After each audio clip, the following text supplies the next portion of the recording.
This is a perfect example of how important head sculpts are and how much they affect the overall look of a figure. Join me today as we review Emma Frost, the White Queen herself. Let's see if this figure delivers the elegance and attitude she's known for. I haven't really been collecting Marvel Legends since Hasbro got the license. I've got plenty of reasons why, but I won't get into all that here. Let's just say the line never really clicked for me.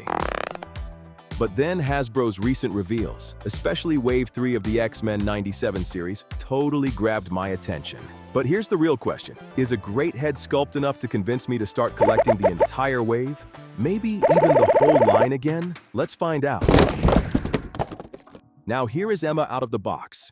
She's rocking her classic white corset look with the cape. And man, this head sculpt. Finally, Hasbro has stepped up their game.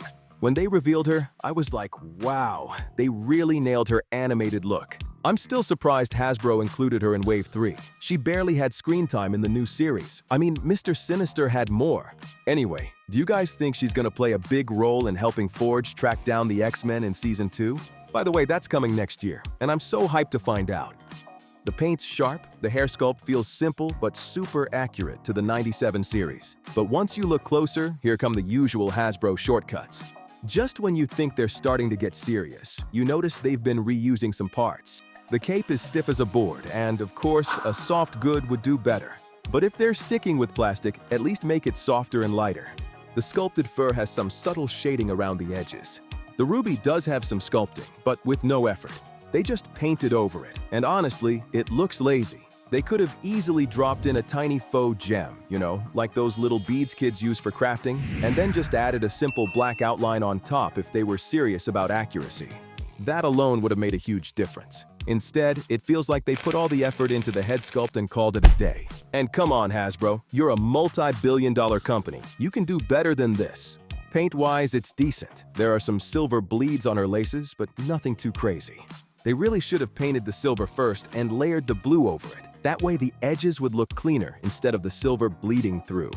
She's rocking thigh-high boots and those high heels that make balancing a nightmare, though the cape actually helps keep her steady in some poses. And she does have peg holes under her shoes, which is nice if you're using stands. She comes with the wind-blown hair, and this part right here is actually softer, so it doesn't get in the way of the articulation. That's a nice touch. She also comes with an open stylized hand. The fingers are made of soft plastic, but if you look close, you can still see some of that extra plastic that wasn't trimmed properly. And yeah, you can see they sculpted nails on it. And for sure, you already know why. Now let's get into articulation. She can look down pretty good and no problem looking up. Her head has full rotation. There's no separate neck joint and no butterfly joints, which is a big letdown. Her arms have full 360-degree rotation, can lift to about 90 degrees, move forward this far, and back as well. She's got a hidden bicep swivel at the gloves, pinless double-jointed elbows, and hinged wrists.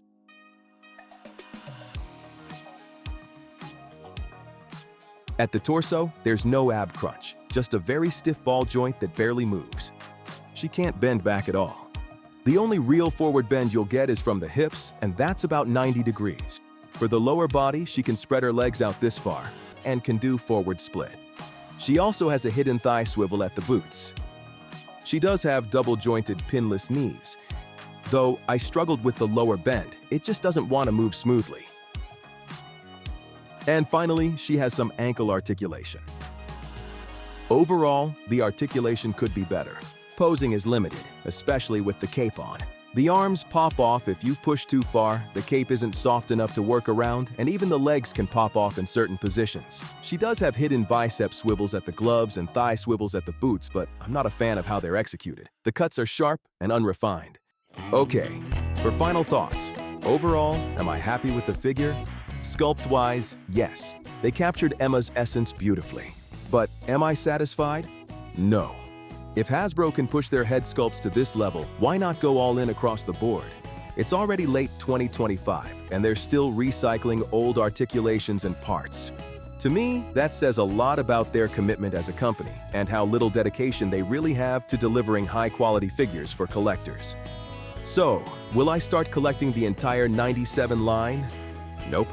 I know some people will disagree, but to me, the previous waves were pretty rough. They didn't look faithful to the source material. And honestly, unless Hasbro shows real consistency in sculpt, paint, and articulation, I'm not committing to the whole line. But I can't deny how good-looking Wave 3 is, and it actually makes me look forward to the next wave. I really hope we get Mr. Sinister, Beast, Forge, Professor X, and Bastion. If you enjoyed the review, don't forget to drop a like and subscribe for more figure breakdowns. Thanks for watching, and I'll catch you in the next one.